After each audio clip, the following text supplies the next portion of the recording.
Here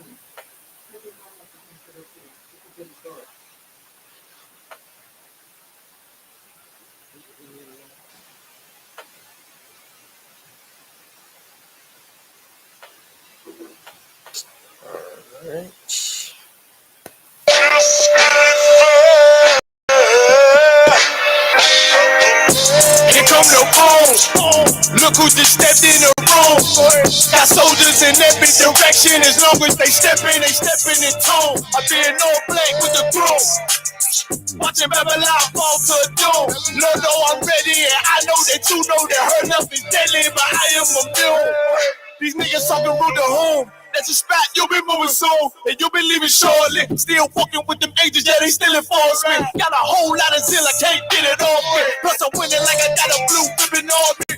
He ain't one butt, bitch, I'm thinking party. See, I knew these niggas like to do that pillow talking, so that's why I bought a Glock to the summer party.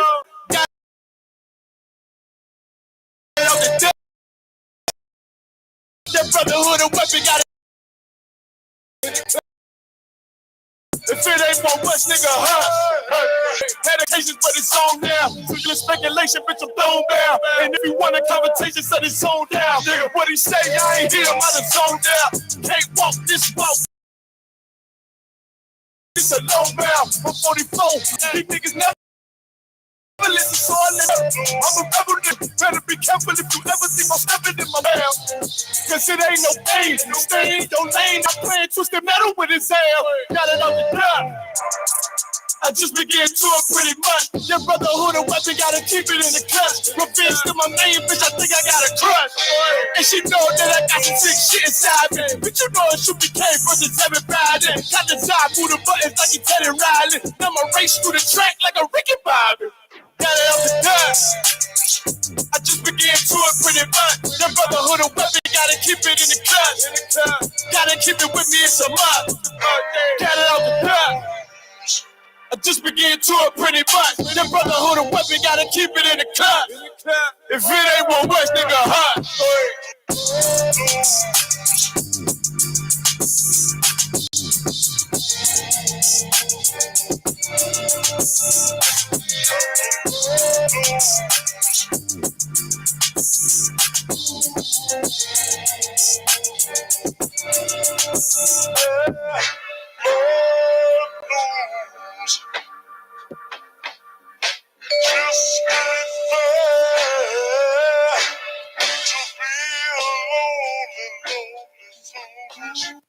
Clap it up, clap it up, clap it up.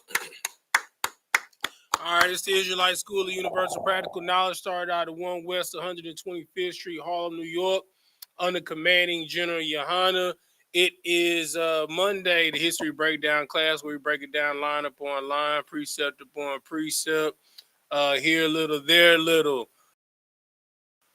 We are in Genesis chapter 42. You understand? We almost done with the book. You know what I'm saying? Basically, it's a huge famine in the land. Joseph has been made the number 2 man, you understand, under Pharaoh. And everything that has been taken away from him has been given back to him. The Lord remembered him. You understand? He went through hell and landed in heaven, or at least so he thought. But understand, you'll never rise above the status quo of your people. The Lord will put you in position, you understand, and you thinking he's like, yeah, I mean, like he said, you know, he made me forget, you know what I'm saying, the iniquity, you know what I'm saying, from my father's house. Because basically he thought that his family had abandoned him. You know what I'm saying? No one came looking for him.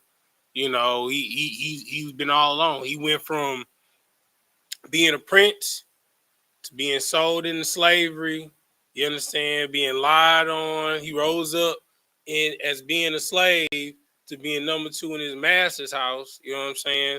Then the master's wife lied on him. He got thrown into prison. Like that boy, we know for sure more than likely he'd probably been in there for 5 years. He'd been in prison for 5 years. You know what I'm saying?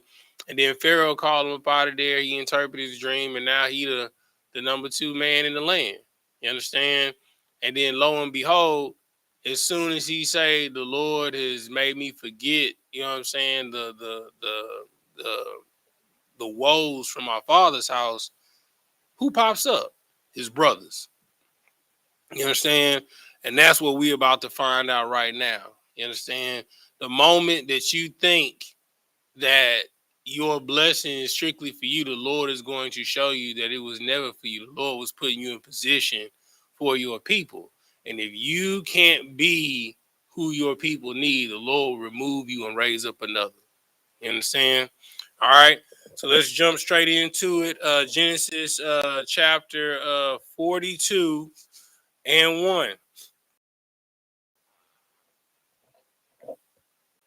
This is the book of Genesis, chapter 42, verse 1. Mm-hmm. Now, when Jacob saw that there was corn in Egypt, Jacob said unto his sons, why do ye look one upon another? Verse 2. And he said, behold, I have heard that there is corn in Egypt. Get you down thither and buy for us from thence. All right. So first thing you got to understand is is that the Lord will always make provisions for the righteous, right? Give me Psalms 33 and 18. Like when you're doing the right thing, all you got to do is ask the Lord. You understand? The Lord knows what you need. The Lord knows what you require for sustenance. He knows what you require to survive. He knows what you require to live. He even knows what you require, like what you want, your desires. You understand? But before you can even get to a want, you have to do what's the necessity, what's the need, and that's keeping the law, statutes, and commandments. Go ahead. Psalms 33 and 18. Psalms chapter 33, verse 18. Mm-hmm. And behold, the eye of the Lord is upon them that fear him, them that hope. Hold on. What's the first part? It says the eye of the Lord is upon those that do what? Fear him. You understand? Before the Lord will do anything for you, you have to do what? Fear him. Right? Now, most people are like, why I gotta fear the Lord? If he's supposed to be my God, why do I have to fear him? What does fear mean? What does it mean to fear? Or you won't cross. You obey. What's another word for that? Respect. What? Respect. Give that brother a hand. You know what I'm saying? So it's about reverence, right? You know, like you won't cross your father. You understand? You won't cross your mother. You won't cross your grandmother. You know what I'm saying? You won't cross your grandfather. Why? Because you respect them. You understand? You have honor. You have reverence for them, right? So in this state in America, seeing that, Rod Smith is at an all-time high. You understand? It's in everything. You understand? It's in children's books. You understand? It's on television. It's in movies. You understand? It's in commercials. It's in billboards. You understand? And for this to be a quote unquote God fearing nation, because on the back of the dollar it says, "In God we trust." Do they trust the Lord? They can't. You know what I'm saying? Because it shows you that this nation has no respect for the Lord because they do everything contrary to the will, right? But in order for the Lord to watch over you, first and foremost, you have to respect the Lord, right? That fear is an old Quaker way. Like if we looked up the etymology from the Hebrew word there for fear, it's going to talk about reverence, respect, honor, right? Keep reading. Upon them that hope in his mercy. That's in 18. You're going to read it 22. Come. Verse 19. To deliver their souls, their soul from death, and to keep them alive in famine. Now, did it say that you gonna have $1 million? Did it even say that you're gonna have $100,000? Right? What did it guarantee? To keep you alive in famine. Right. And to keep your soul from death. Right? So, I mean, hell, like we was talking about earlier, that might be hood, you know what I'm saying? Getting a spot through hood, you know what I'm saying? And shoot, for the first couple of months, we rice and beans and rice, sleeping on beanies and pallets on the floor. You know what I'm saying? But guess what? You got shelter. You know what I'm saying? You know, you got sustenance. You know what I'm saying? It may not be, you know, a Tempur-Pedic mattress, but it's somewhere to lay your head. You understand? All the Lord promises you is to keep you so that you don't die. It's too often that our people think the Lord as some type of metaphysical genie, right? It don't work like that. You know what I'm saying? You got to think of it, you know, most of us had parents, you know what I'm saying, that were, you know, somewhat in our lives. You feel me?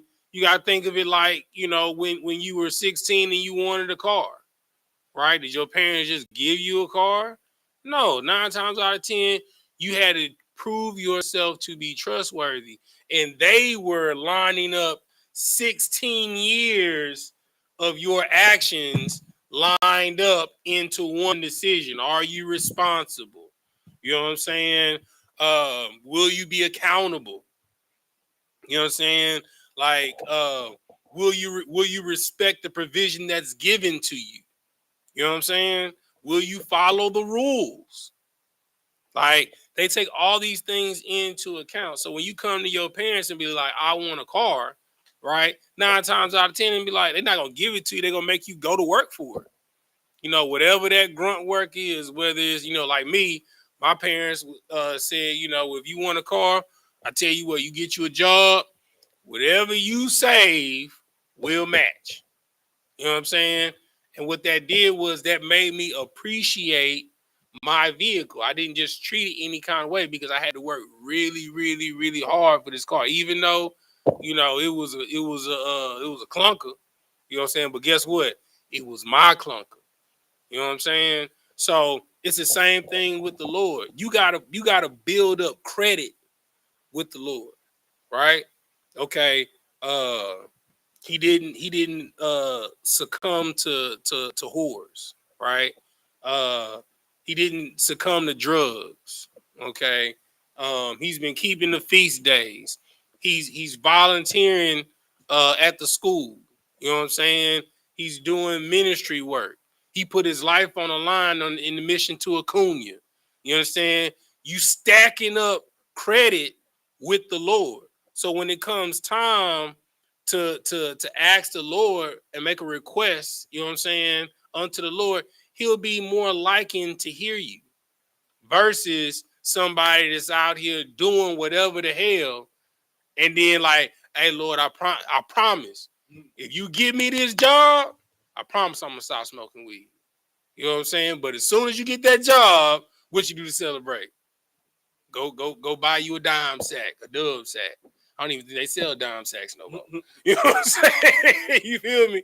So that's the first thing that you're gonna do. You're gonna dishonor the Lord. And what's gonna happen as soon as you dishonor the Lord, you're gonna lose that job. Because guess what? You're gonna show up to work, randoms. You know what I'm saying? And the Lord showed mercy upon you and you spit in his face. So guess what? It's an eye for an eye, doc. You know what I'm saying? But the Lord's promise to you is that he will keep you in famine. But the first thing that you have to do to make it through those hard times is respect and honor the Lord. And that is what Jacob has been doing because he had the example from Abraham and Isaac. And that's for doggone sure what Joseph's been doing. And that's why he's been kept from being kidnapped, through being a slave, to even being thrown in prison. That's why the Lord has kept him. Because he's, at this point, he went from 19 to 30 years old living a famine life. All right. You understand? Keep reading. Verse 20. Our soul waiteth for the Lord. Mm-hmm. He is our help and our shield. Verse 21. For our heart shall rejoice in him, because we have trusted in his holy name. Verse 22. Let thy mercy, O Lord, be upon us according as we hope in thee. You understand? So, what's the purpose of the law, statutes, and commandments? To keep you alive. Follow. Say that one more time. To keep you alive. To follow. Follow so you don't die. Okay. So, if you know by you keeping the law, statutes, and commandments that it'll keep you alive, what does that give you? In situations where you know your back is against the wall. Oh, hope. Hope. Right? By keeping the law, statutes, and commandments. And what's another word for hope? Faith? Yes. Give that brother a hand. Give that brother a hand. You know what I'm saying? By keeping the law, statutes, and commandments, it builds faith in you. Because you can talk to the Lord like, Father, in your word, you said if I do this, you'll do this. Father, I need you. Like, my back is against the wall. I don't know what to do. I don't know where to go. I need your help. That's how Moses talked to the Lord on Mount Sinai when the Lord wanted to wipe out all the children of Israel and start over with Moses. It was going to be Abraham, Isaac, Jacob, and Moses. We was going to be the Mosheites. You know what I'm saying? You feel me? But he pleaded to the Lord and made the Lord remember his promise to Abraham, Isaac, and Jacob. You understand that their seed will be here. You understand? So when you're doing the right thing, you can talk like that to the Lord. You understand? But that's why people are always praying in supplication, and begging. They're not asking, they're begging, right? Because beggars need mercy, right? Children get favor. When you walk as a child as the Most High God, you have favor with the Lord. You understand?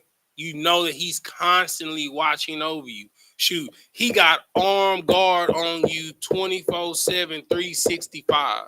There's an angel to your left and to your right. You understand? Like, you may not be able to see them, but them demons on them people, you know what I'm saying, that's trying to come at you, oh, they see them.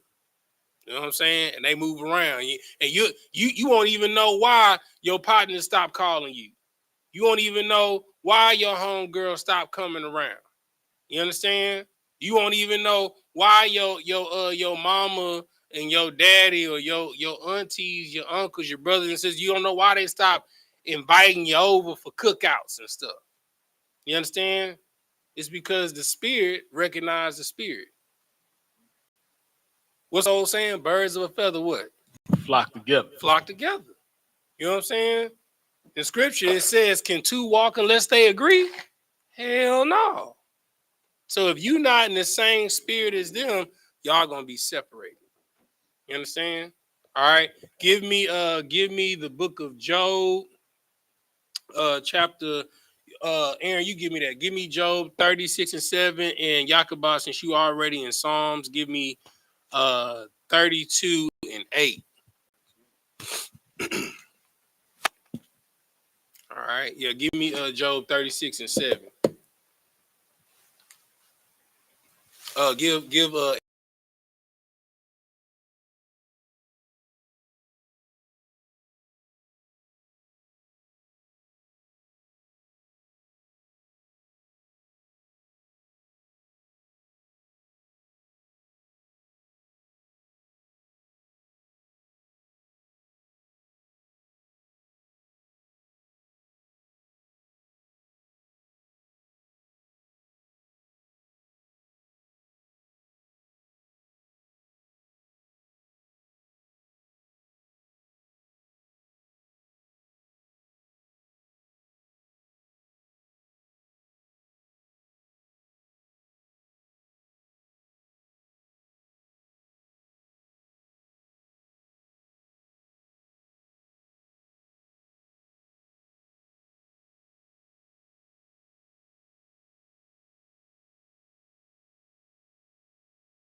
All right. Let me know if y'all got video. Let me see if y'all got video. Tell me if y'all got video in the chat. The video came back up. Yeah. We back up. All right, cool. All right. All right. We back. All right. Little technical difficulty. All right. All right. So give me what I asked for in Job, Aaron. This is the book of Job, chapter 36, verse 7. Mm-hmm. He withdraweth not his eyes from the righteous, but with kings are they on the throne. All right. So the scripture says that he withdraws not his eyes from the righteous, right? So understand this, right? It's gonna get hard, right? It's not a matter of if, it's when. You know what I'm saying? Every point that you evolve to, it's going to be an equivalent test that is going to test your grit and test your will, because the Lord is constantly watching you. Because what we always say, right? It's either a what or a what. It's either a test or a punishment, right? Like a lot of brothers be like, man, I want rank. You know what I'm saying? I want to be a 500. I want to be 1,000. I want to be a 5,000. I want to be a captain. I want to be a general. You need to be careful what you ask for, because with each rank, there is a lot of requirement for it. There's a lot of weight that comes with that rank. There's a lot of responsibility that comes with being that rank, right? The reason why most Christians are okay with being Gentiles versus being the children of Israel, because they know with Gentiles, hey, I can be a heathen. The Lord gonna forgive me anyway. But if you consider yourself a child of the Most High God, a children of Israel, you just can't act any kind of way. You can't carry yourself any kind of way. You understand? It comes with accountability, right? And in order for the Lord to watch you, you got to be accountable at all times. You understand? And that's not easy. It's probably the hardest. Like, your mind be stressed out all the time because you be wanting to slap somebody. You know what I'm saying? You be wanting to cuss somebody out. You know what I'm saying? You be wanting to get off work, roll up, put that effort in your system. You know what I'm saying? But you have to fight against your desires. Does anybody know what that's called according to the book of Revelations? When you fight against your desires, does anybody know what that's called?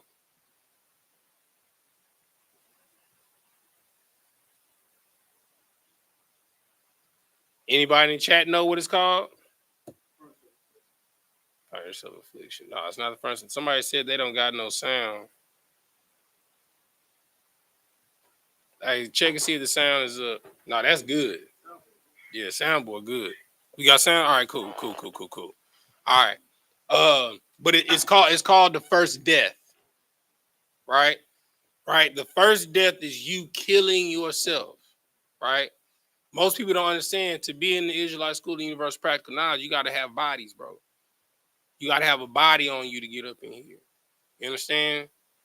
And that body that you got to have on you to get down in here, you got to kill yourself daily. You understand? You got to kill yourself daily. And that is hard. But eventually it'll get easy, because your spirit will mature. You understand? And you'll be able to overpower your flesh very easily. And then you'll be like what it says. You'll be like a king. A king can handle any weight, any matter. But you got to crawl before you can walk. You got to walk before you can run. You got to run before you can sprint. But it still takes an initial step. All right, give me what I asked for in Psalms. This is the book of Psalms, chapter 32, verse 8. Mm-hmm. I will instruct thee and teach thee in the way which thou shalt go. I will guide. So what? So all right. So what is the way? Oh, start it over. Start it over one more time. Come. I will instruct thee. He will do what? Instruct thee. All right. So instruction is what? Give you the information of what you're supposed to be doing. You have to, before you can do anything, you have to first be what? Told. Taught. Right? You can't just jump off the porch. I know when you see the brothers of I.S.U.P.K out there on the street corner and we be battling, or you see Captain Zariak, you know, he having these debates. I know we make it look easy, but we're trained professionals. You have to be taught to do this. You understand? I know you eager to get out there on the corner, but the people that are out there on the corner, people that have been speaking, they put their brick in. You have to be taught. Keep reading. And teach thee. You said in what? And teach thee. Mm-hmm. In the way which thou shalt go. Mm-hmm. I will guide thee with mine eyes. With his what? With mine eye. You understand? So the Lord is watching every step that you're making like a child. You understand? Like I'll be watching videos on Instagram of how parents have like supernatural sixth sense of when a child about to be in danger. Like one dude, they were playing with the ball with their kid, and he turned and his kid went to run, and the kid tripped, and he was about to hit his head on the side of the table. He threw the pillow from behind him, and it landed in between the child and the doggone table. You understand? That's the Lord. Like when you doing everything that the Lord asks you to do, when he see that end corner of that table coming, he gonna, now they ain't saying that you ain't gonna hit it. You understand? You gonna feel the impact, but you're not gonna die. Because the Lord promised that you won't die during famine. He didn't say that you wasn't going to experience famine. He said that you would not die. All right? Keep reading. Verse 9. Be ye not as the horse, or as the mule. I'm sorry. Go to 34 and 15, and then Aaron, give me 1 Peter 3 and 12. This is the book of Psalms, chapter 34, verse 15. Mm-hmm. The eyes of the Lord are upon the righteous, mm-hmm.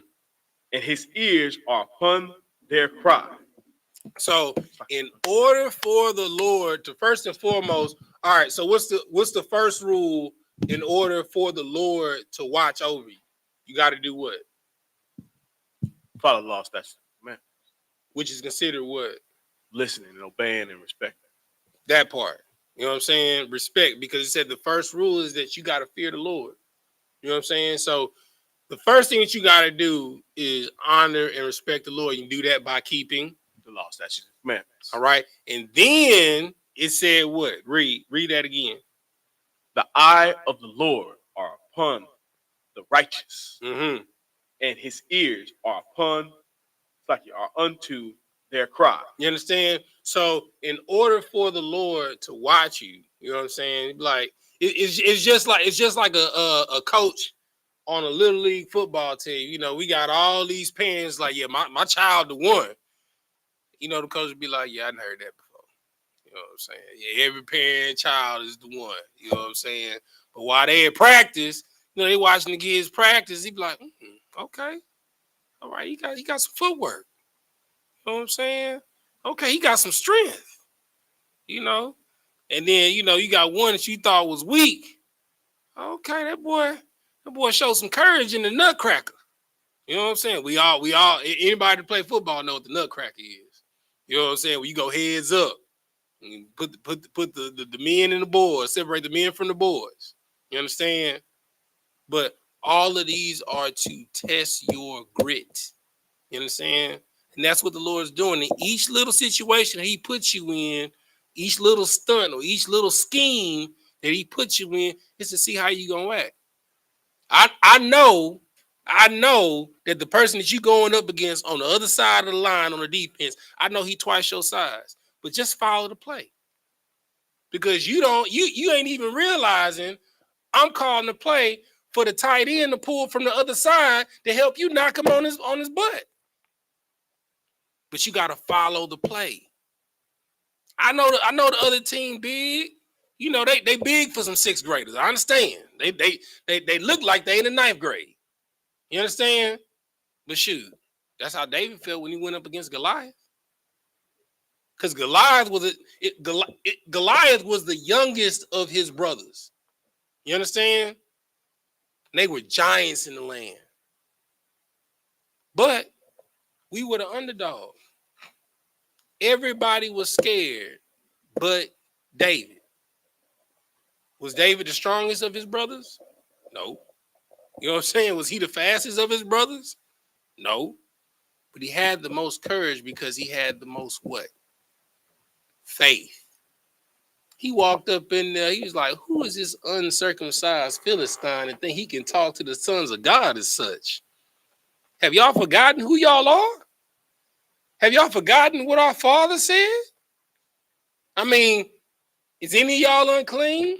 They all looking and say, no, I ain't unclean. You unclean? No, I ain't unclean. You know what I'm saying? Any of y'all sin? No, I ain't sin. You ain't sin? No, I ain't sin. You sin? No, I ain't sin.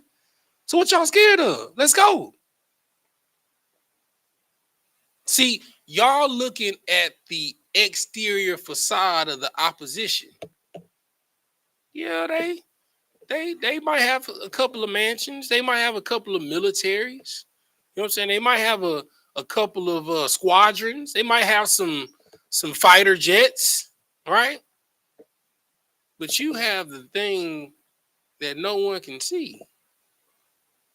See, the Lord gonna be like when the Lord come back, he gonna be like Elijah. Lord, take the veil off their eyes so they can see what's rolling with them. And then when you look, you see 20 million chariots and angels around you. You gonna be like, who do we fear? That's how Elijah woke up every day. Imagine waking up every day, be like, hey, what's up, Michael? Hey, what's happening, bro? You good today? You know what I'm saying? He's seeing the archangels like you looking at like you looking at Officer Tazadak on Monday. Hey, what's going down, Officer Tazadak? You good? You know what I'm saying? He's seeing Raphael. You know what I'm saying? Raphael. You know what I'm saying? He's seeing the cherubim and the seraphim. Hey, y'all about to go take that message up there? Appreciate you, man. I appreciate you. I was gonna pray, but you got me. Bet. You know what I'm saying? Imagine seeing that every day. You'd move different. Why don't you? Because they there, whether you believe it or not. You ever wonder, like, when you get into an accident and then you step out of your car and then you look at your car and you don't understand how you supposed to be alive? Because there's an angel right there. You know what I'm saying? Or how when you know you were supposed to be somewhere and you didn't go there, and the people that went there, something completely bad happened to them, but for some reason your car didn't start. Or you lost your keys randomly and you never lose your keys. Or you lost your wallet. That's the Lord throwing that pillow to stop you from hitting your head on that corner. Because he's watching. But you have to do what's necessary for him to not only keep watching you, but to hear your cry. Because in the book of Revelation, it says the tears of the saints, you understand, sit under the seat of the Lord. The prayers of the saints fill up the sanctuary of the Lord like incense smoke. And brother, it's so thick in there, he probably can't see. Because there's people hurting down here. But he's holding back his army to give you time. Well, what I need time for, man, I'm messed up down here. Because you're not walking righteously. And if he sent his army down here based off of their rules of engagement, they'd have to kill you. Because you're not willing to kill yourself. You understand? What verse you at? We're at 15. All right, you good. Give me Aaron, give me 1 Peter 3 and 12. This is the book of First Peter, chapter 3, verse 12. Mm-hmm. For the eyes of the Lord are over the righteous, Mm-hmm. and his ears are open unto their prayers. Mm-hmm. But the face of the Lord is against them that do evil. Come on, bro.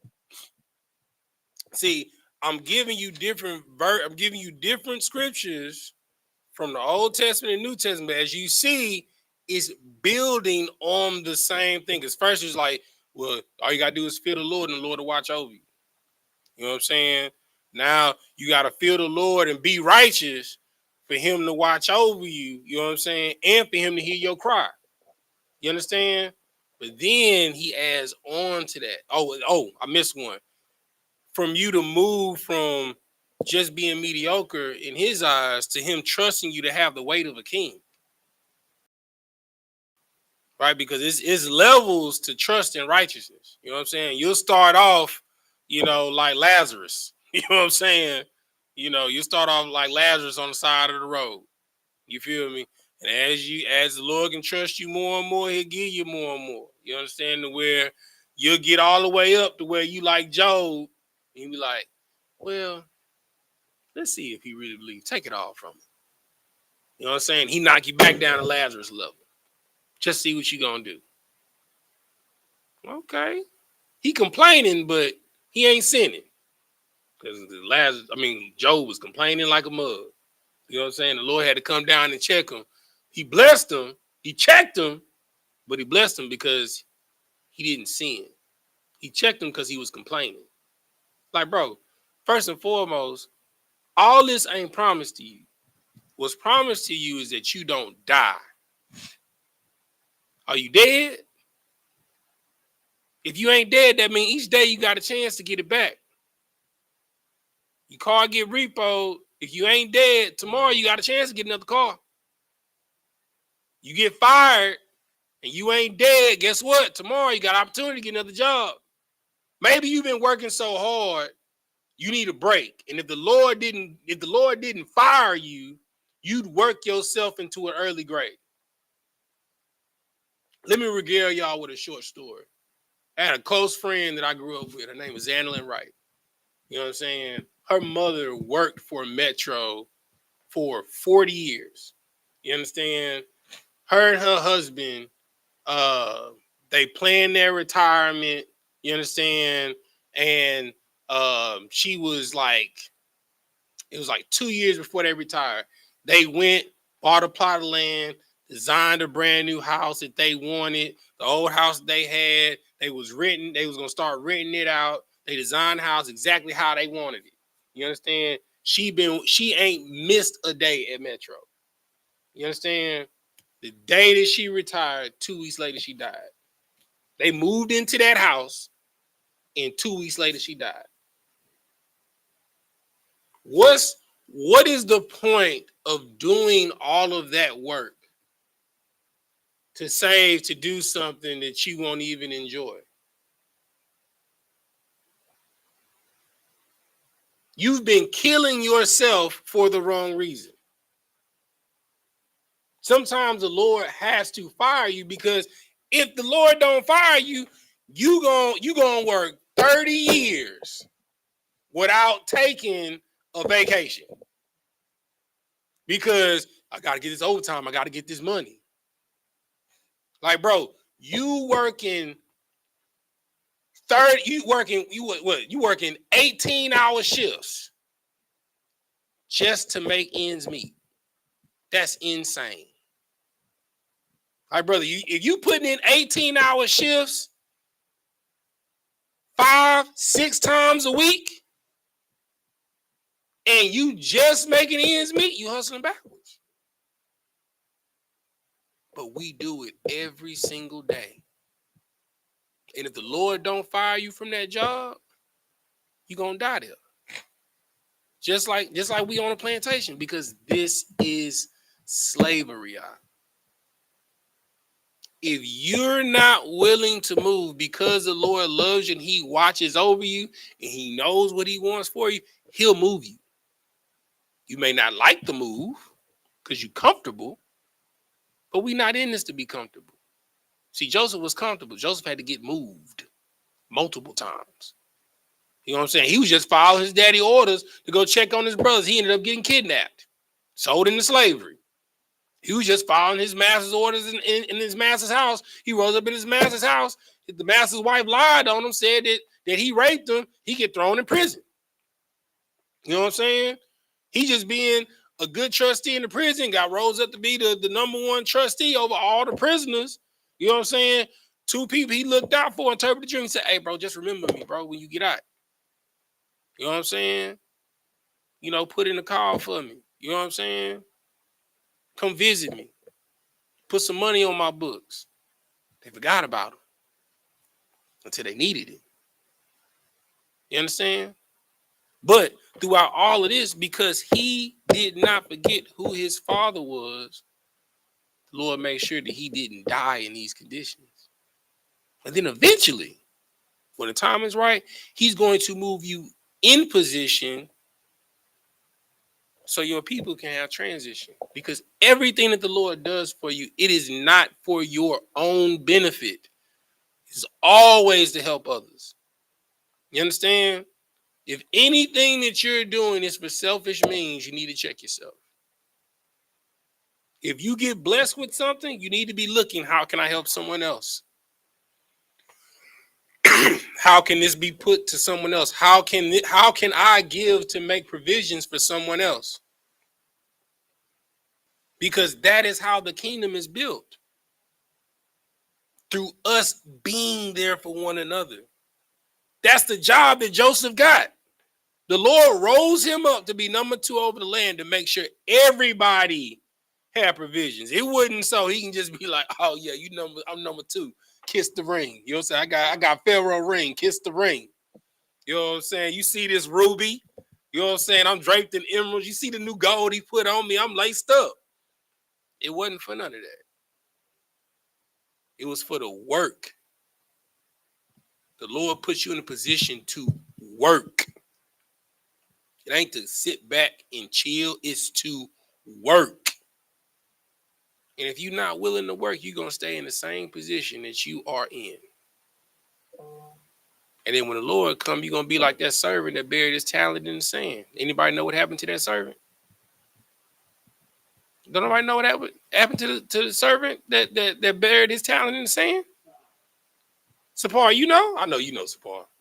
What happened to the servant that buried his talent in the sand? Oh, give Sapar the mic. Salika, so he was kicked out from the party. You know what I'm saying? And the Lord said, take his talent, give it to the one that had 10, and cast him in prison.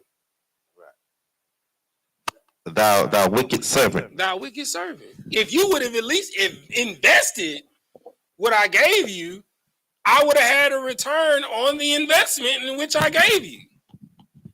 But he said, because I know that thou art a hard man, that reapest what thou hast not sowed. I don't care. Everybody got to pay a tax. But hell, if you would have at least invested what I gave you, there would be interest, and you could have given me the interest and still kept the 10th. And if you would have did that, I would have gave you another 10. The Lord has to trust you to be a good steward over the small things. How can you be trusted with a house you can't keep an apartment? How can you be entrusted with a luxury vehicle you can't keep up with your oil change?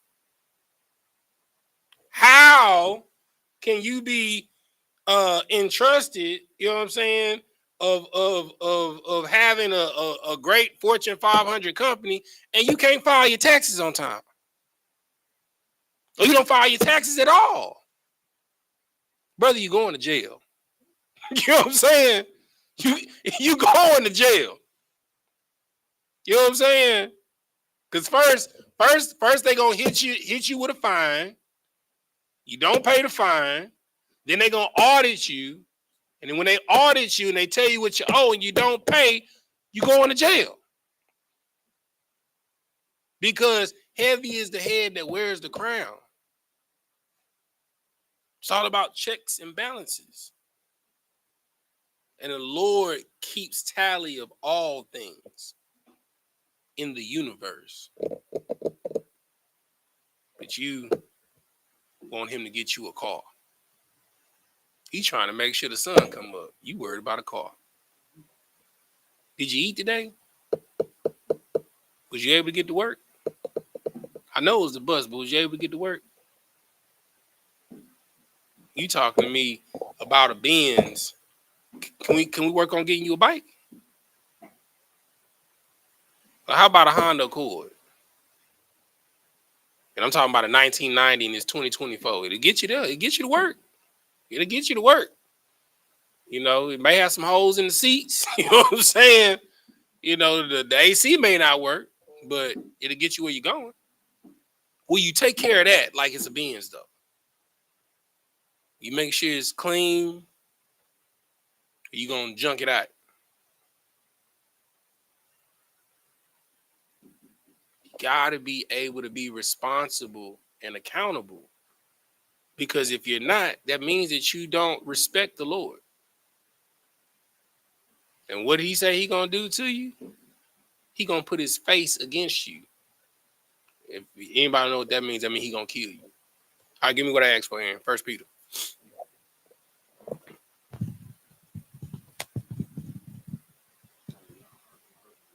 You already read it? All right, cool, no sweat. All right, let's jump back into it. We had Genesis 42:3.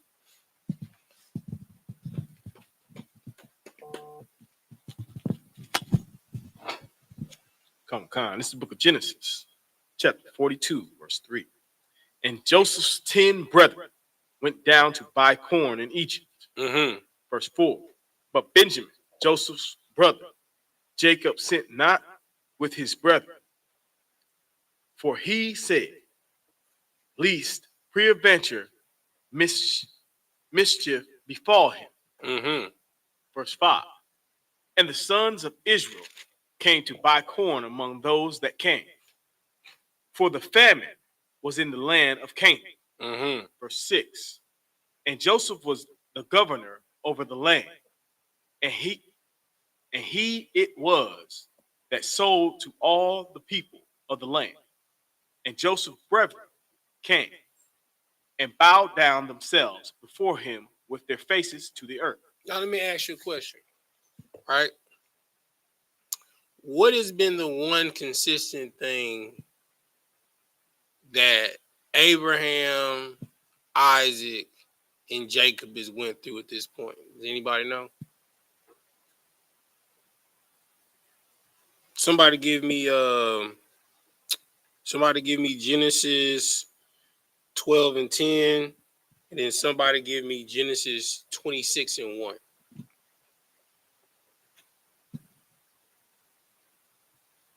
There's something that is consistent that our patriarchs went through.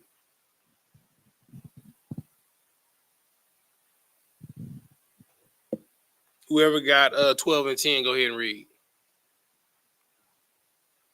This is the book of Genesis, chapter 12, verse 10. And there was a famine in the land. And Abram went down into Egypt. Oh, that sounds interesting. Okay, well go to 26:1.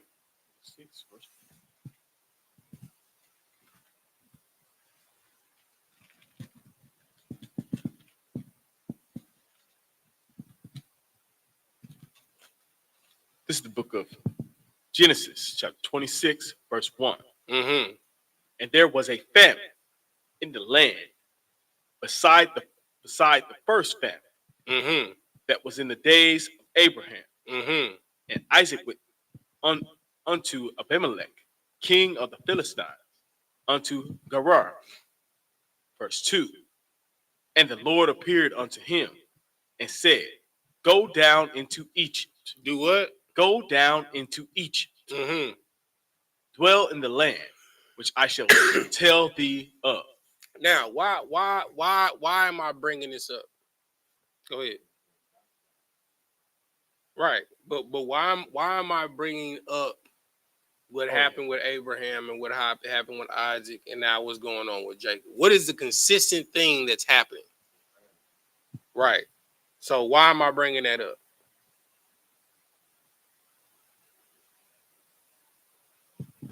Malaki. Because a famine will happen in the future. Say it one more time. Because a famine is on the horizon. And not just that, but okay. So we know that a famine is on the horizon. I mean, we're in the famine, right? Jacob is sending his sons to go see about getting some corn, right? But why am I bringing up? Man, I almost gave it away. Go ahead, Aaron. Because their faith is being tried. You close.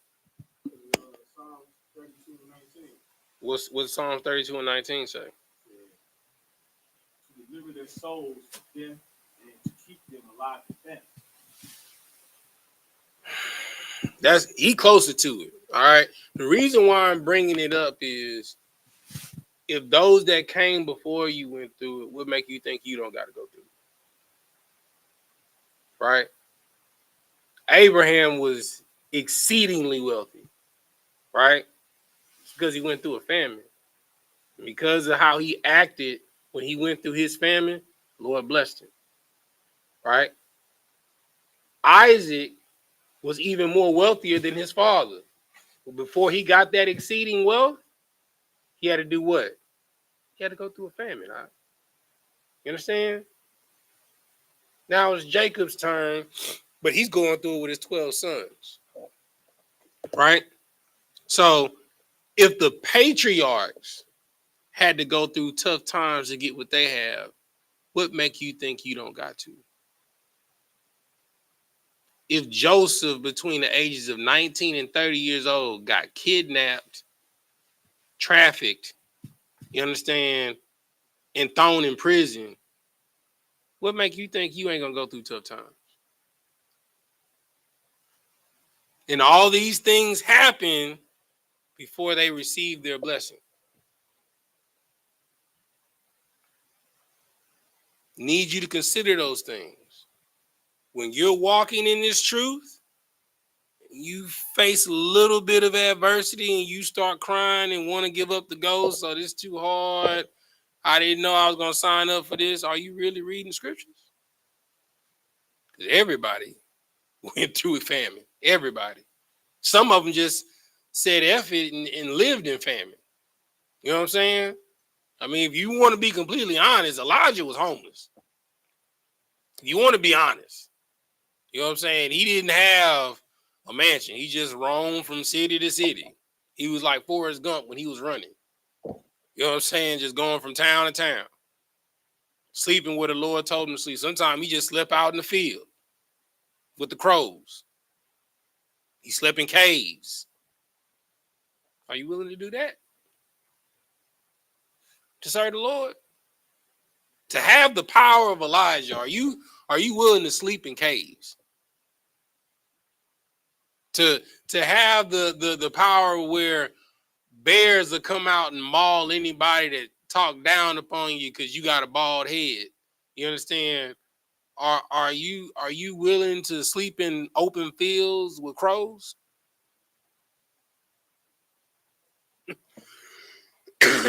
Something to think about. Something to ponder. You understand? But the reason why I'm bringing this up is what is consistent is it's not if you will go through a hard time. And the Lord is watching to see how you will handle it. All right, keep reading.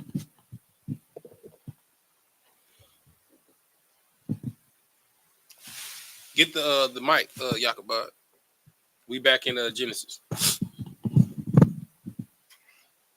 I think you at verse 7.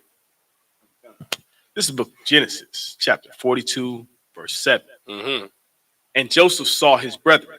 Malachi, get 2 Corinthians 5 and 17. Aaron, get Isaiah 43 and 18. Go ahead. And he knew them, but made himself strange unto them, Mm-hmm. and spake roughly unto them. And he said unto them, Whence come ye?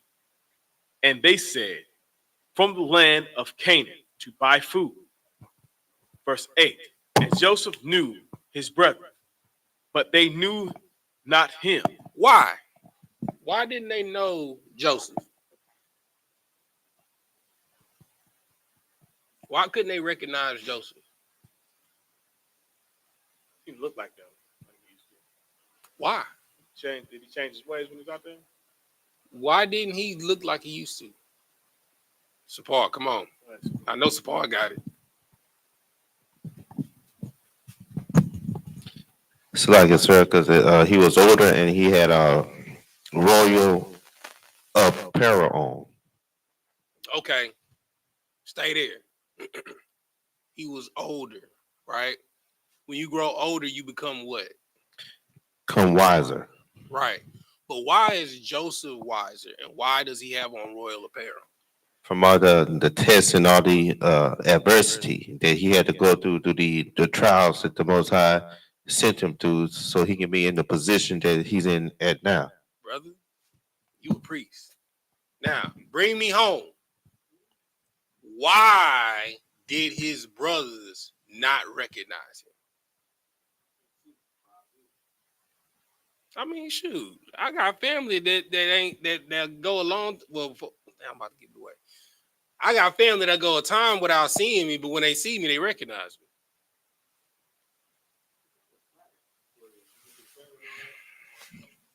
You, it's going over your head. It's going over your head. All right. Hey, me asking this question is gonna give it away. Okay. Sapar, how long have you been in the truth?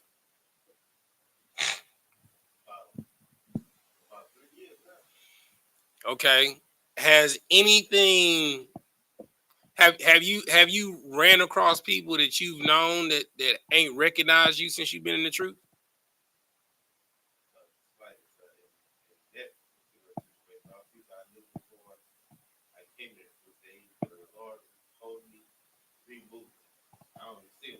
Well, okay. Well, let me ask you this.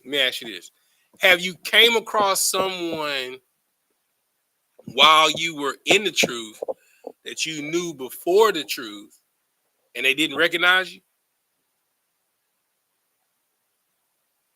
I was gonna say they recognized me, but they didn't recognize, the strength and the spirit that comes from being in India. Okay, I accept that. Anybody else? Have you had a situation like that? Well, two people recognize me, but I seen a couple folks, but he was where I was. I was sitting right next to him. Brother, let me tell you something.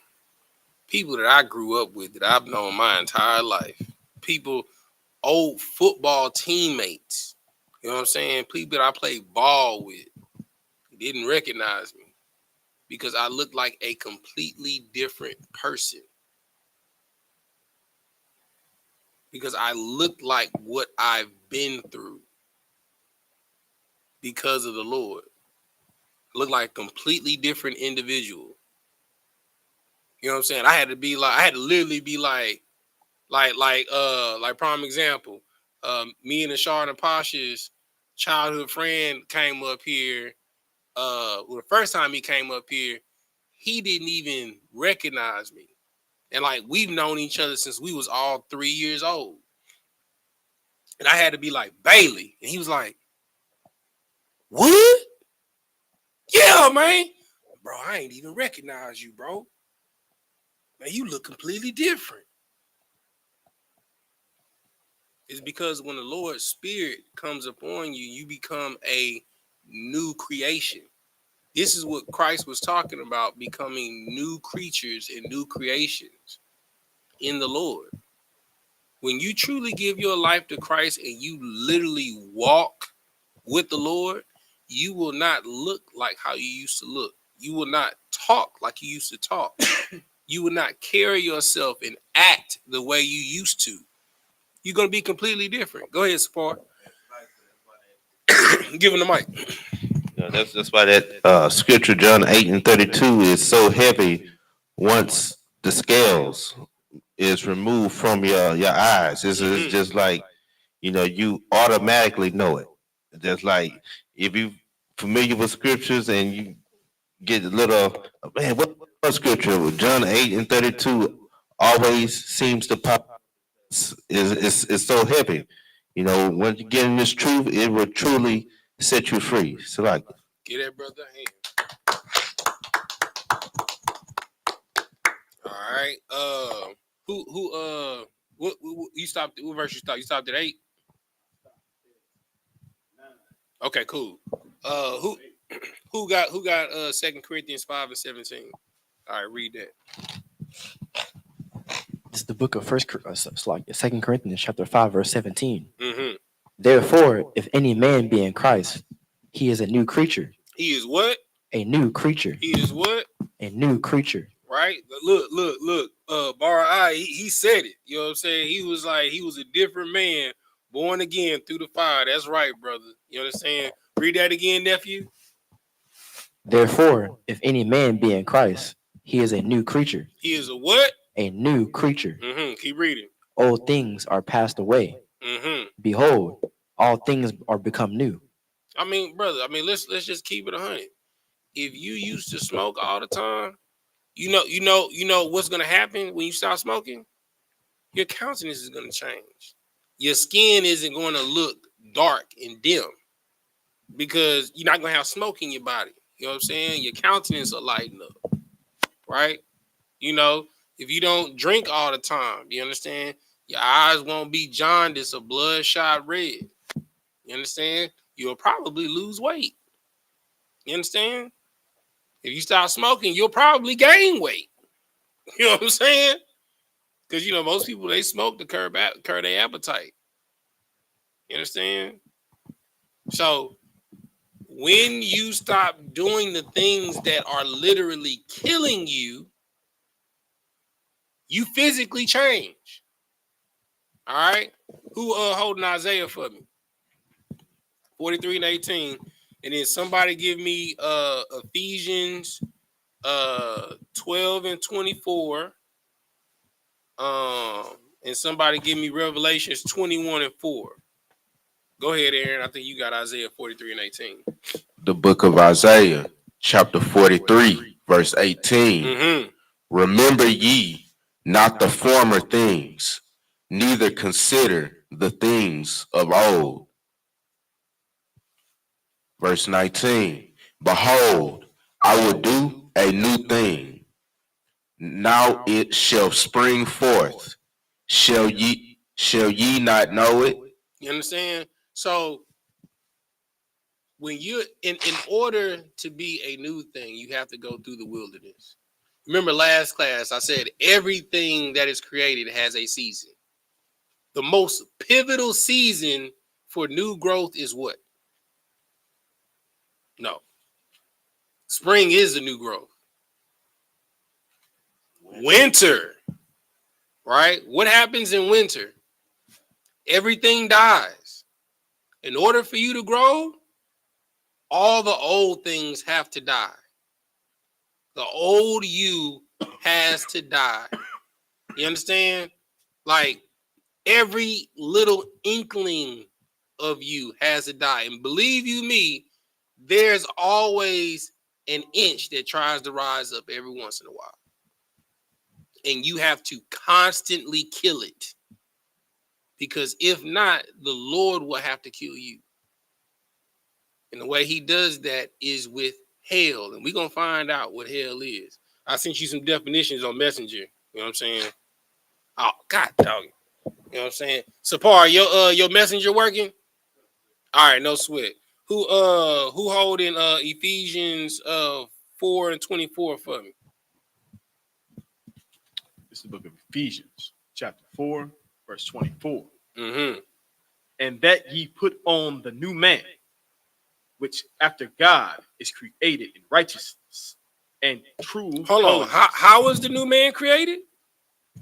created in righteousness. In order for you to be a new creation, well, how do you become righteous? Somebody tell me that.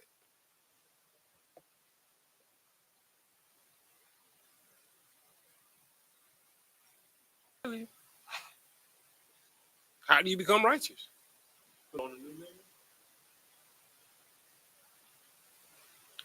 How? Okay. Thank you, brother.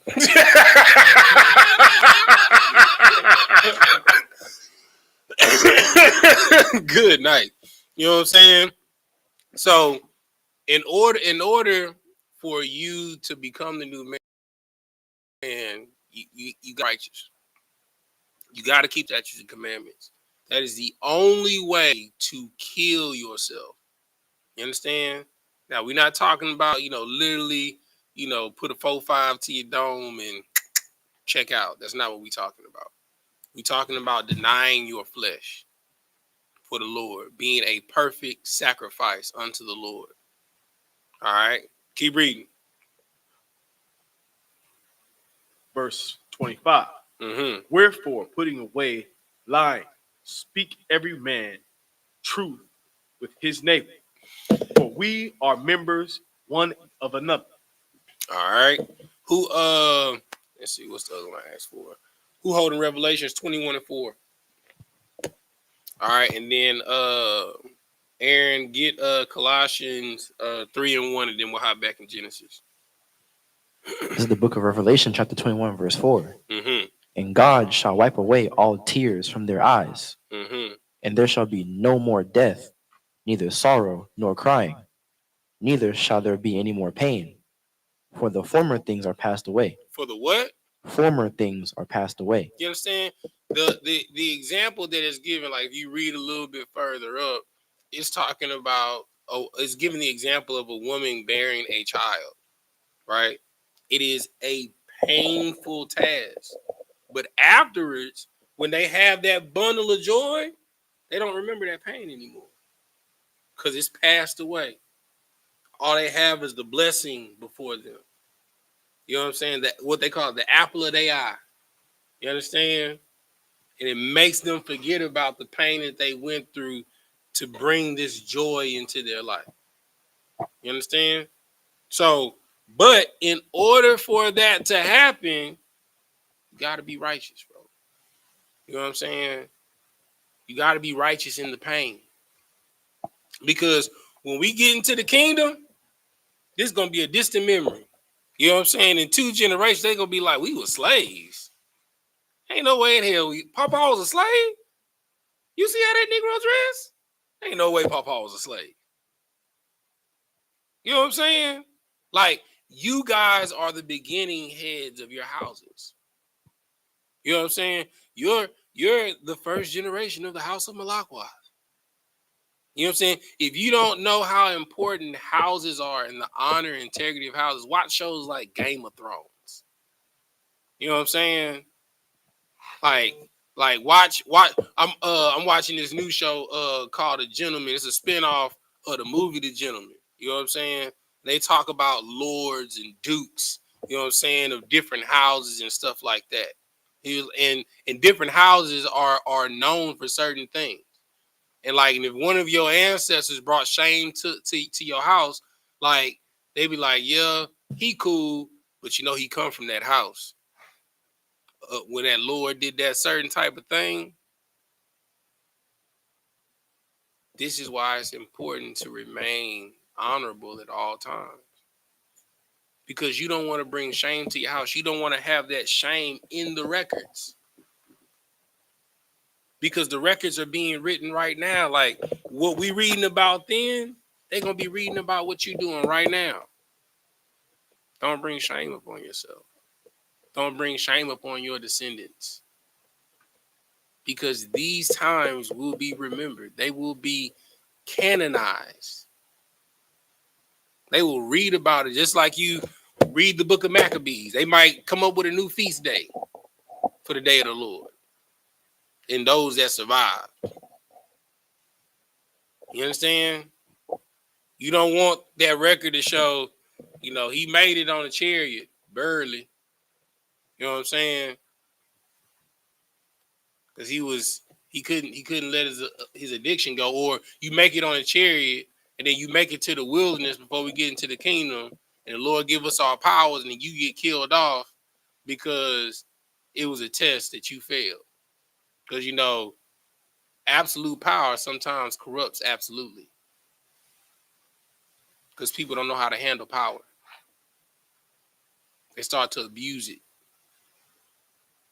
Do not forget, you were once without power. You were powerless.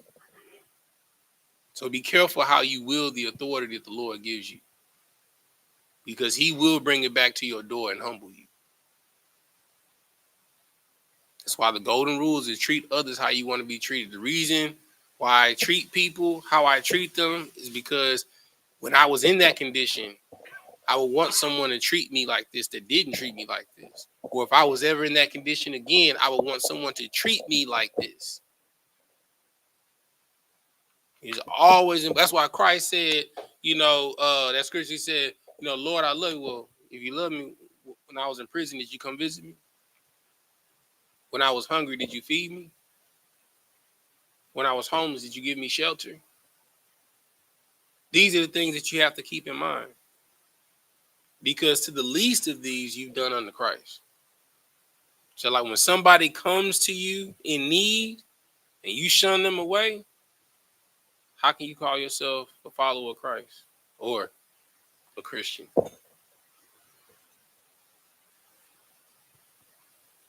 Because Commander Junior YAHANNA said, give me the ex-whores. Give me the ex-cons. Give me the ex-drug addicts.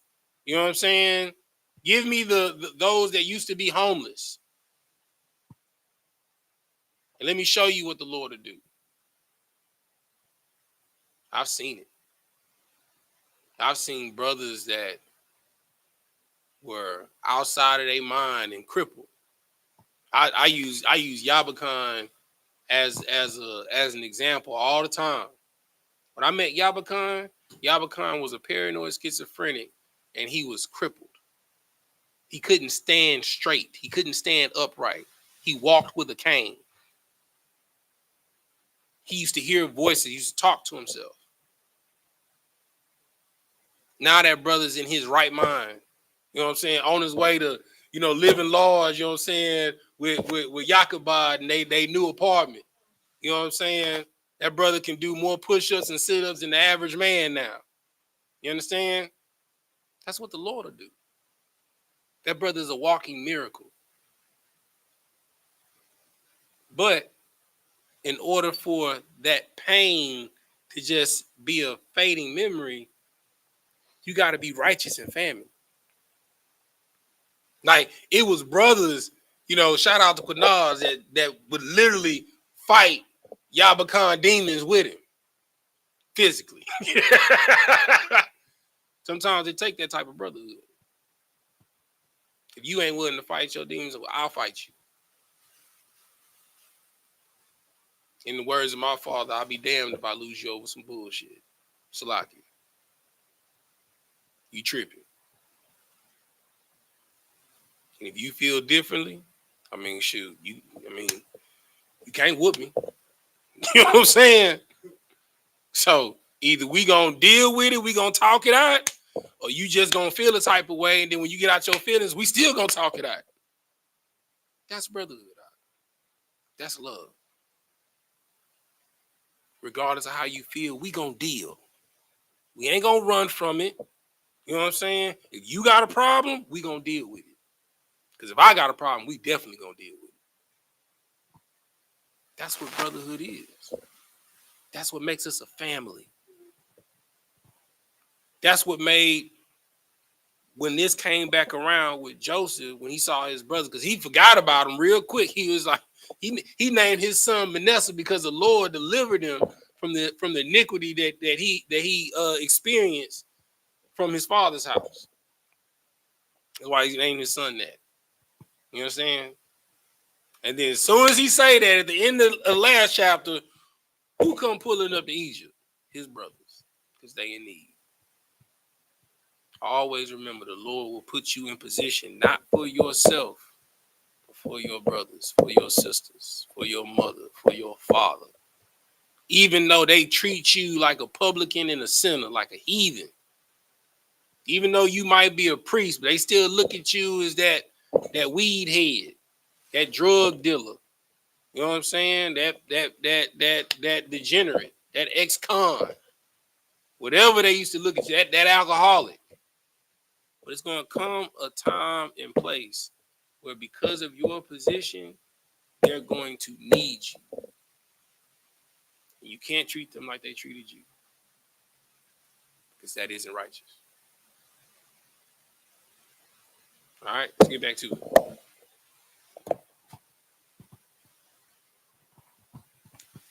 This is the book of Genesis, chapter 42, verse 9. Mm-hmm. And Joseph remembered the dreams which he dreamed of them. Hold on, he did what? Remembered the dreams of which he dreamed of them. What? Anybody remember the dream that Joseph had? What was the dream? Give it the mic. When the grains was bowing down to him.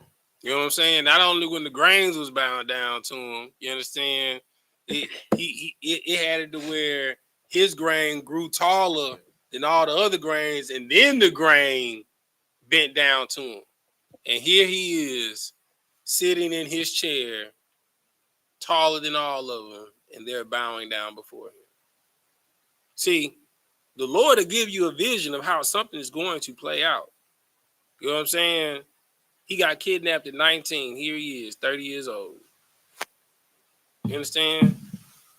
That's 11 years. That's crazy. 11 years for a vision to come true. You understand? And that's how it happened. It'll be like deja vu, like, dang, I had a dream about this. And as quick as you remember, then it's gone, because it don't matter no more. It's time to get to work. People get so caught up in the supernatural. Like, man, you know, I want to dream walk. I want to astral project. I want to be in the fourth dimension. Okay, yeah, that's great. But what about your work in the third dimension, though? I mean, yeah, okay, you went and hollered at Metatron, and you know, you saw Yemi Ya and Obatala, and you know, you saw Papa Legba at the four corners. You know what I'm saying? In the fourth dimension, but what work have you done in the third dimension? We still got people under the 45 bridge right now. It's a sister right now on the corner. I passed up on the way over here, strung out on drugs with a sign. It's a brother right there at that shell asking for bill. You know what I'm saying? What stock, what credit do you have from the Lord in the third dimension? You so ready to go to the fourth? I promise you, you're not ready to go to the fourth dimension. I guarantee you. You can you can go to the Akashic records and look up all your last lives and all of that. You so focused on the past and trying to get into the supernatural future. But in order to get there, you got to have credit here. What's your credit? What is your spiritual credit score in the third dimension right now? Some of y'all is in the 300s. And y'all trying to go to the fourth dimension. I promise you, you do not want to go to the fourth dimension with a spiritual credit score over 300. I promise you that. You're not going to like the results that you get. You going to go try and get your mansion in the kingdom, and the Lord going to be like, I need you I need you over here in the sunny side in the acres homes in the kingdom. That's all your spiritual credit can get you. And you're going to be a garbage man, living check to check.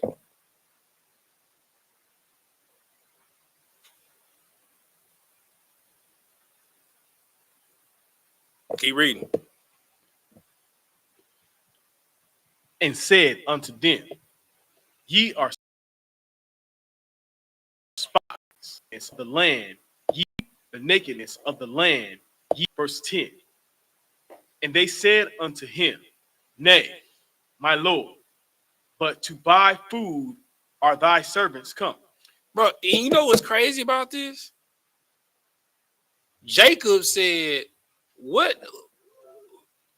And like the dream that he told him, he was like, so you think that me, your father, and all your older brothers and your stepmother, you think that we gonna be calling you Lord and bowing down to you? And what they all calling them right now? Lord. My Lord. Bro, I'm like I said, I'm watching this show, the Gentleman. You know what I'm saying? It's an awesome show. Y'all should check it out. It's live. But anyway, I'm saying that to say this. So the father died. He had two sons, right? You know, he had the older son and the younger son. Now, what is stereotypically the rule of an estate when a father passes away? Who does it go to? The oldest son. It's supposed to go to the oldest son, right? But in the will, it went to the second son because the oldest son was an F up. You understand? Now, is that spiritual? Is that righteous?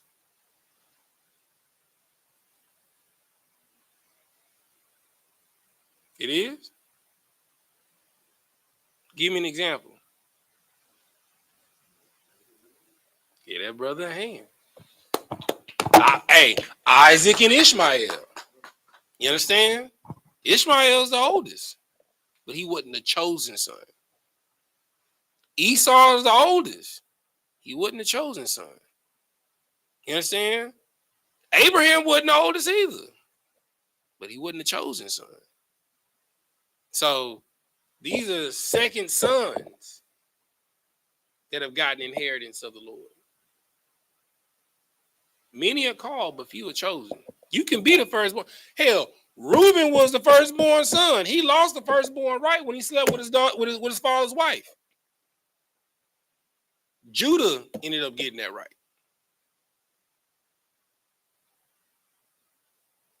This is why it's important to remain righteous at all times. 9 times out of 10, the people that get the power are the people that don't want it. Those are the people that make the best leaders. The people that don't want the responsibility because they understand the weight of it. The people that want the power 9 times out of 10, those are the ones that are probably going to squander it and abuse it. Like, bro, I'm gonna tell you right now, I don't want no response. I don't want no more responsibility. I don't want to be a captain. I don't. I see how much Captain Yatazak phone ring. I'm good, bro. I don't see how he do it. I don't. I mean, just a little bit. I mean, don't get it twisted. I love all of y'all. I want to say that. Israel, I love y'all. But the amount of phone calls I get, it's enough. Brother, it's enough. You know what I'm saying? You feel me? But I didn't want to be a 5,000 either. I didn't choose to become 1,000. You know what I'm saying? But at every step of the turn, whenever work was required, I stepped up to it because it had to be done. And wasn't nobody else going to do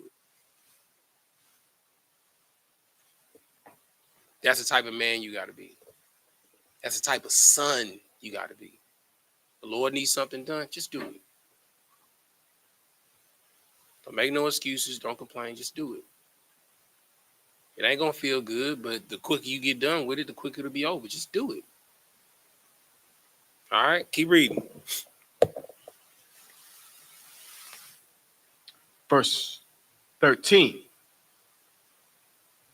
And they said, Thy servants are 12, brethren, the son of one man in the land of Canaan. And behold, the youngest is this day with our father, and one is not. Verse 14. Mm-hmm. And Joseph said unto them, That is it that I spake unto you, saying, Ye are spies? Mm-hmm. Verse 15. Hereby ye shall be proved by the life of Pharaoh forth hence, except your youngest brother come hither. Verse 16. Send one of you, and let him fetch your brother, and ye shall be kept in prison, that your words may be proved, whether there be any truth in you, else by the life of Pharaoh ye are spied. Verse 17. Verse 17. And he put them all together in word the day, 3 days. No, read that one more time. Put them all together into word. No, that's not what that word says. Into ward. Ward. Yeah. Into ward. What is a ward? Does anybody know what a ward is? It's prison. Right? All right. Dang, Sapar wouldn't made his rounds. All right, cool. All right. Does anybody know what hell is? It's what? Condition. It's a condition. Right? How do you know that? Scripture. What scripture? What scripture? No sweat. I'm a read. What just happened? I'm gonna read to you a definition. Right now, this is from the Black's Law Fourth Edition Dictionary. Okay, this is the definition of hell. All right, hell, from the Black's Law Dictionary, the name formerly given to a place under the execution chamber where the king's debtors were confined. So hell is what? Prison. You understand? He sentenced his brothers to hell because of a debt. Right? One thing that you got to understand, the reason why we have prisons is because of debt. Right? Everything that you do when you break the law, it has a fine. Right? So, like, prime example, like my she just had to deal with a speeding ticket. Well, not a speed, what was it? Ran a stop sign, right? You know what I'm saying? Which incurred a fine, right? And then that fine had other fines. When you go to court, guess what you got to pay? Court costs, right? And then if you go to court, you know what I'm saying? They be like, oh, looks like the last time you were in court, you had some other court costs. Oh, I think you got a warrant too.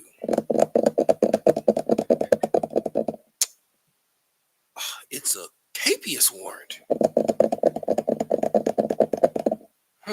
Okay. Stoplight, capious warrant, court costs $1,500. You got that?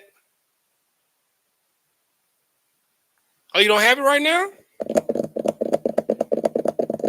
All right, we have two options. All right. You can do deferred adjudication. You can you have mandatory community service. Let's see, you owe $1,500. Our payment is 75 cents a day. Let me do my calculations real quick. How many hours you will owe? Let's see, $1,500 divided by 75 cents. You owe 2,000 hours in community service.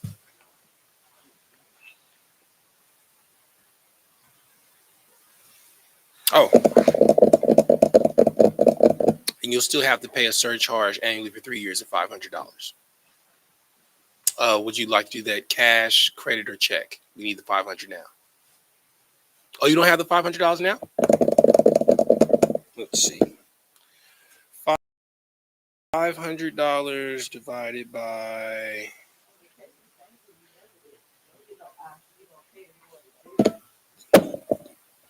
That's gross. Mm-hmm.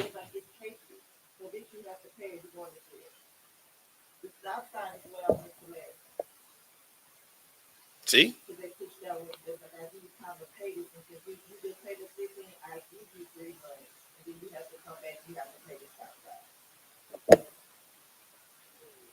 And then if you can't pay that, guess where you gonna go? You're going to jail. To pay your what?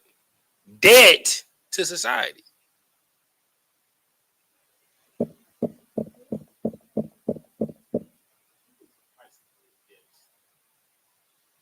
The government. Everything has a fine. You remember I gave the example last class.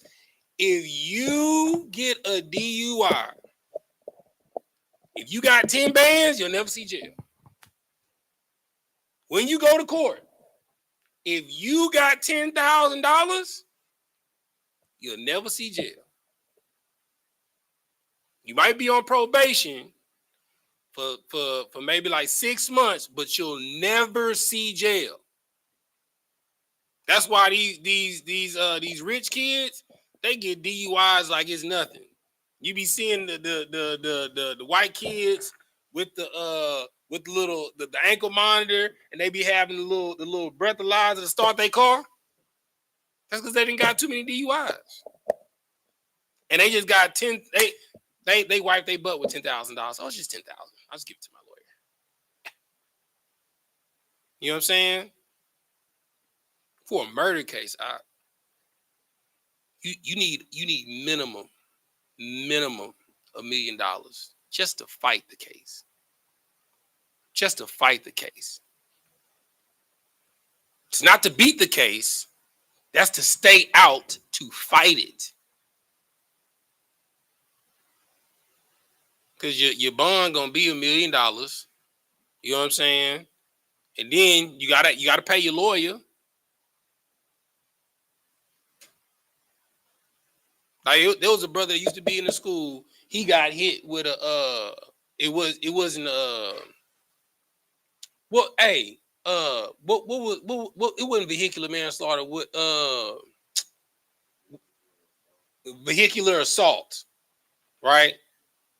He got into an accident, hit somebody, and he was a nurse, and he didn't hit him and run. You know what I'm saying? The people that he hit, they got hurt real bad, and they sued him. You know what I'm saying? The lawyer did a lawsuit for vehicular assault. You know what I'm saying? And he's a nurse, so his nurse's license is on the line because you get a felony, it's a wrap. They take your license, you can't practice no more. You know what I'm saying? When the brother was still in the school, the amount that he had paid his lawyer, he said it had amounted to $50,000 to fight the case. Like he going to work, mind you, he still got to pay his rent. He still got to pay all his bills, but he got to pay his lawyer. And mind you, all the lawyer is doing is resetting the trial date. Like you're paying him to literally keep you out of jail. Because all they do is they keep resetting it, because 9 times out of 10, the lawyers are in cahoot. You know what I'm saying? You're paying him to reset it. He's paying the DA. You know what I'm saying? Like they're all in cahoots. And then you go to him like, look, man, I can't pay you no more money. I was like, well, I mean, if you don't pay me, I can't represent you no more, and you're gonna have to go to trial. I was like, but I thought that's what I was paying you for, to defend me in trial. I was like, man, I'm trying to put the case together for you.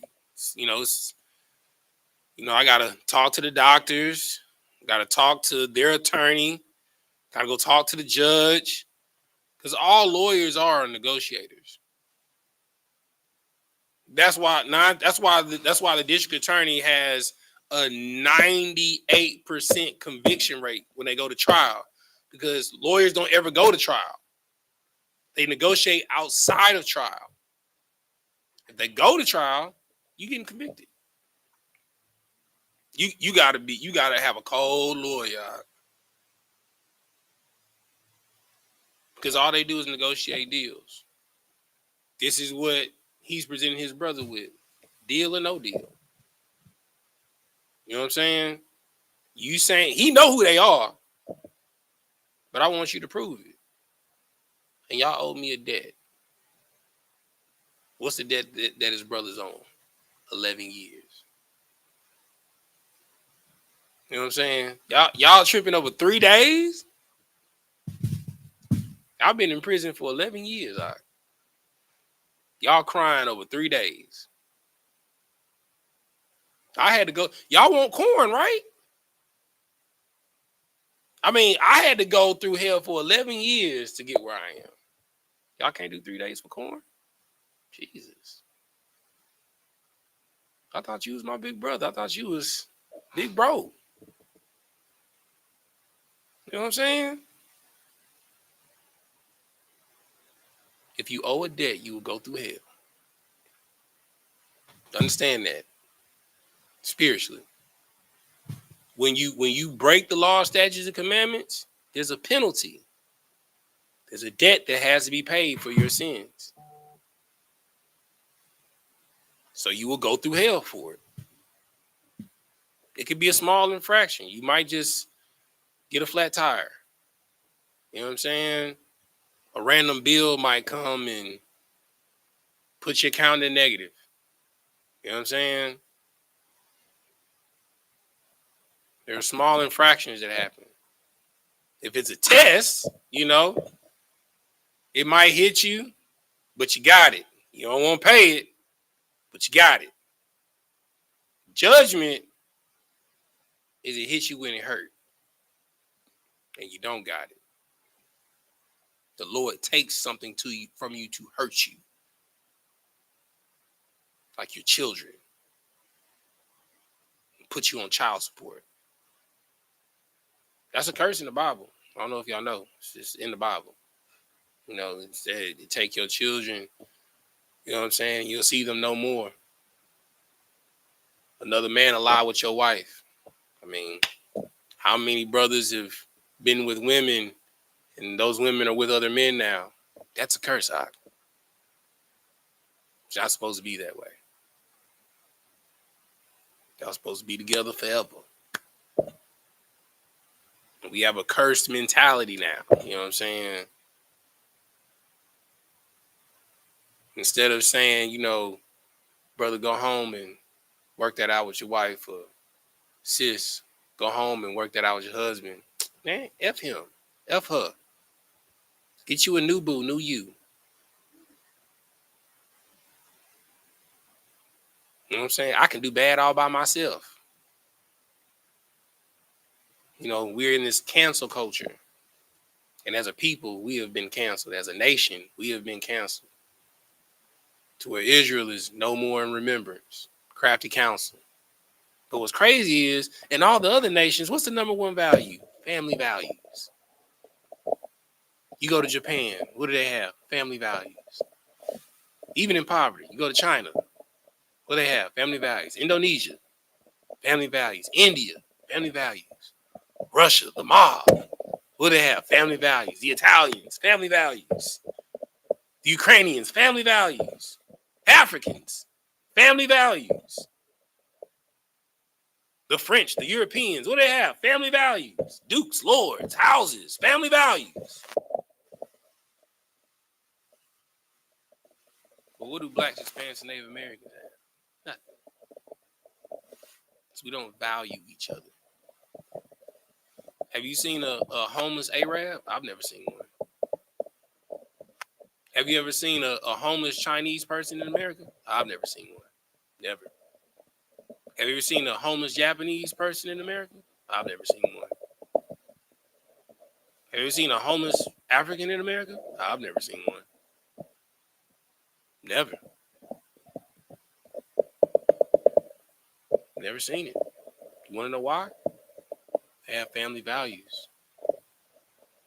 They would never allow their people in a foreign land to look or make them look bad. Now, over there in their country, that's different. But here, we got to stick together. We can find you a job. You can sweep up somewhere. We will hide our shame from other nations. We have shame, but we're not going to allow them to see it.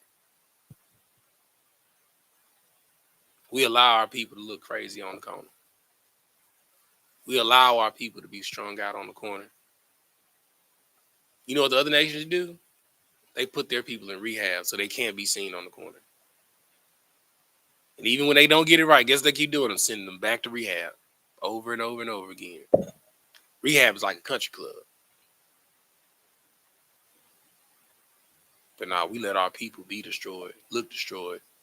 We don't value our communities. We got hoods.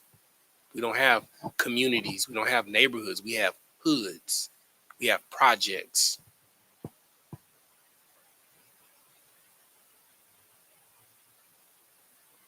Gotta have family values, man. We're gonna pause right here. It's 8:24. Let's see if there's any questions on here.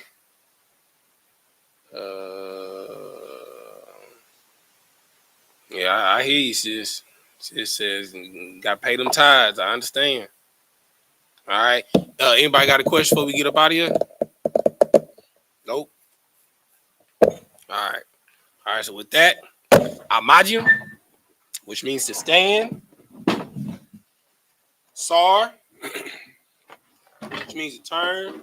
We're going to face the east.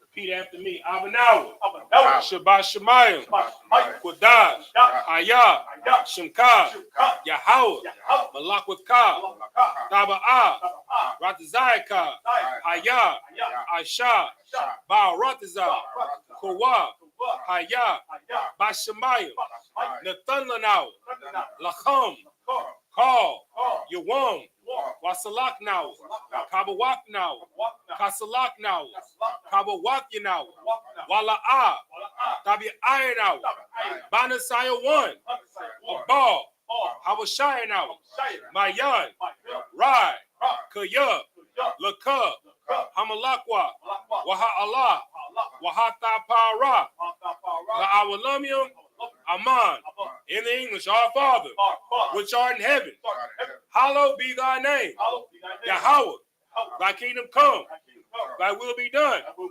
in earth, as is in heaven.